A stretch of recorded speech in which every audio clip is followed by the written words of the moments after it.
நான் நகைச்சுவை ஸ்டண்ட் நடிகர் முத்துக்காலை. கீழ்ப்பாக்கம் கேஎம்சியில் வந்து எனது மனைவி பெயர் மாலதி, வயது 47. தலையில் ஏற்பட்ட ஒரு இரத்த கசிவினால் வந்து ஒரு ஆப்ரேஷனுக்காக சேர்த்தேன். ஆப்ரேஷன் முடிஞ்சு கிட்டத்தட்ட ஒரு 17 நாள் ஆச்சு.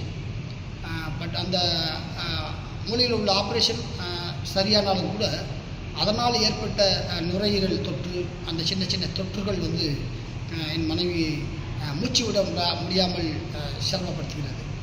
அதனால் இந்த நேரத்தில் தமிழக முதலமைச்சர் திரு ஜோசப் விஜய் சார் அவர்கள் என்னுடைய மனைவியின் மேல் சிகிச்சைக்கு பரிந்துரை செய்து எனது மனைவியின் உயிரை காப்பாற்ற வேண்டும் என தாழ்மையுடன் கேட்டுக்கொள்கிறேன். கிட்டத்தட்ட ஒரு 17 நாட்களாக தனி மனிதனாக நின்று போராடி வருகிறேன். இந்த நேரத்தில் தமிழக முதலமைச்சர் ஜோசப் விஜய் சார் எனக்கு உதவி செய்தால் என்றென்றும் நன்றியோடு இருப்பேன். நன்றி.